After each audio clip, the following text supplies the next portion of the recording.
Добрый вечер. А теперь о главном. Сегодня общественность отметила 80-летие народного артиста СССР Болота Шамшиева. Он умер как раз перед началом коронавируса в декабре 2019 года. Шамшиев закончил режиссерский факультет в ГИКа, учился в мастерской Александра Сгуриди. В студенческие годы снялся в фильме Ларисы Шипитько «Зной» по рассказу Чингиза Айтматова «Верблюжий глаз», сыграв роль Кемеля. Его дипломная работа, документальный фильм «Манасчи» Осайхпая Каралаева, получил в 1966 году главный приз Международного фестиваля короткометражного кино в немецком Оберхаузене. Затем он снял такие культовые кыргызские фильмы, как «Выстрел на перевале Караш», «Белый пароход», «Ранние журавли», «Волчья яма».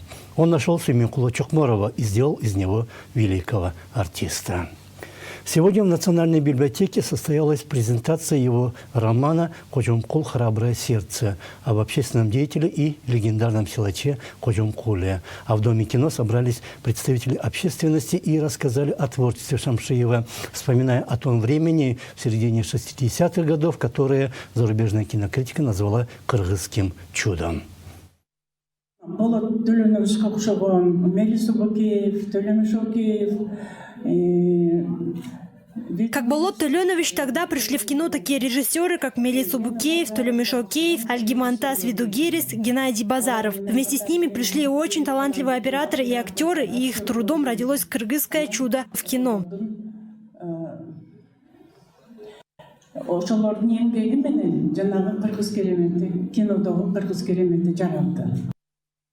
Тогда о кыргызском кино заговорили не только в Москве, но и за пределами СССР.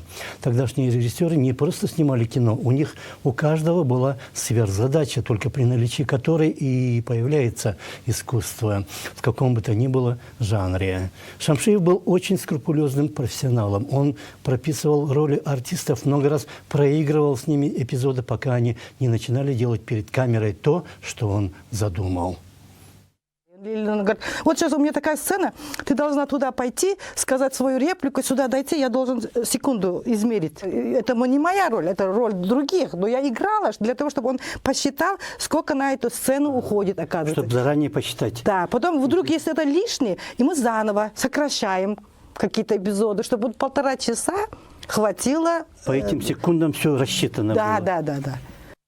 В последние годы Шамшиеву не удавалось запуститься собственным фильмом. У него были и конфликты как с новым поколением кинодеятелей, так и с руководством страны. Ему пришлось писать кинороманы, один из которых был представлен сегодня публике. Он также написал документальный роман о легендарном следователе Абдулде Исабаеве и профессоре Карпеке Курманове. Не менее знаменитом, но кино так и не смог снять.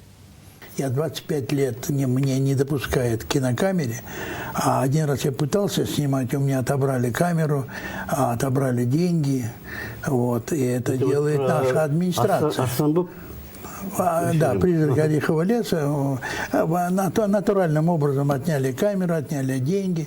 Вот, ну и так далее. Ладно, это, казалось бы, прошли этот момент. Я все-таки надеялся на какой-то, джентльменское отношение. Мне не надо, чтобы меня приглашали чай пить, но чтобы мне дали возможность работать. Потому что это факт о том, что у меня есть свой зритель. У меня многие люди встречают на улице и спрашивают у меня: Болот Төлөнович, почему вы не снимаете? Шамшиев был мыслителем и исследователем. Его романы – это целые исторические научные труды. И к фильмам своим он тоже готовился так же детально и педантично. Проводил целые исследования, чтобы его герои не только говорили или одевались соответственно времени, но и мыслили также. И в то же время он был современным. Ему претила новая инкарнация изживших себя социальных явлений. Причем все это результаты наших внутри кыргызских интриг. Потому что если ты честный, если ты благодарен, обязательно тебе надо, в общем, оболгать, оклеветать, все помои вылить на тебя, только чтобы тебя сдернуть с пьедестала, чтобы ты не был, понимаете ли, видным для людей и так далее.